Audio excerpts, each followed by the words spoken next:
ఇక యూరియా కోసం అన్నదాతలు తీవ్ర ఇబ్బందులు పడుతున్నారు. పిఏసిఎస్ రైతు వేదికల వద్ద పడిగాపులు కాస్తున్నారు. రాత్రి అక్కడే నిద్రిస్తున్నారు. యూరియా సరఫరా చేయడం లేదని రేవంత్ సర్కార్ పై రైతులు మండిపడుతున్నారు.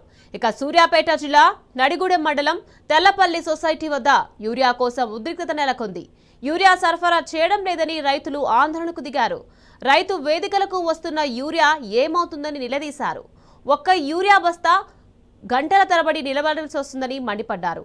ఇలా అయితే తమ పంట ఏం కావాలని కాంగ్రెస్ సర్కార్ను నిలదీశారు.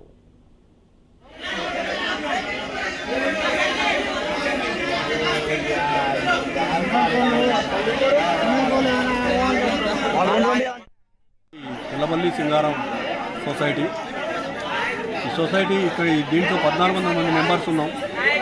దీనికి యూరియా వరకు ఒక 420 కట్టలు వచ్చినాయి. ఈ 420 కట్టలకి 2 గ్రామాలని పెట్టి గొడవ జరగడానికి తప్ప ఇది ఏం లేదు. చాట్లో తౌడు పోసి కుక్కల్ని రమ్మన్నట్టుగా అందరినీ ఇక్కడ తీసుకొచ్చి అందరినీ ఒకే విధంగా చేసి ఇబ్బంది చేస్తూ ఉన్నారు.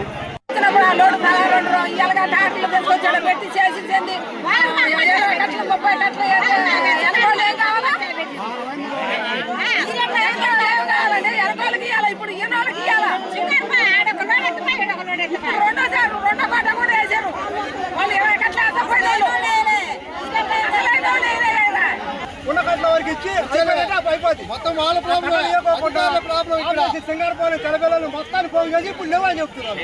అది చేసిన అధికారుల నిర్లక్ష్యం కానీ ఉన్నవరకు ఇస్తే అయిపోద్ది. వేరే అయ్యో మొగలైతే దొరికే లేకపోతే లేదని వచ్చినాం. నిన్న 5 గంటలకు వచ్చినాం, ఉదయం ఇవాళ 5 గంటలకు వచ్చినాం. మమ్మల్ని పడుచుకునే దిక్కు లేదు. ఒకరి మీద ఒకరు నెట్టుకోవడం సరిపోతుంది. కూడా ఆగేటట్టు లేదు జనం. మాకంటే మాకాడికి ముందు వచ్చిన సీరియల్ ముందు పోయి ఉంటారు. మా పరిస్థితి కావాలి. మాకు యూరియా కావాలి సార్. యూరియా కోసం తడి పట్లు పడుతున్నాం. 3 లోన్లుగా వచ్చాయి ఇక్కడికి. ఇంత మట్టి సింగారం వల్ల ఒక కట్ట తీసుకోలేదు. ఇప్పుడు ఒక కట్ట వచ్చి ఒక లోన్ వచ్చింది. దాంట్లో 220 కట్టలు మాకు కావాలి. మా వాటా మాకు కావాలి.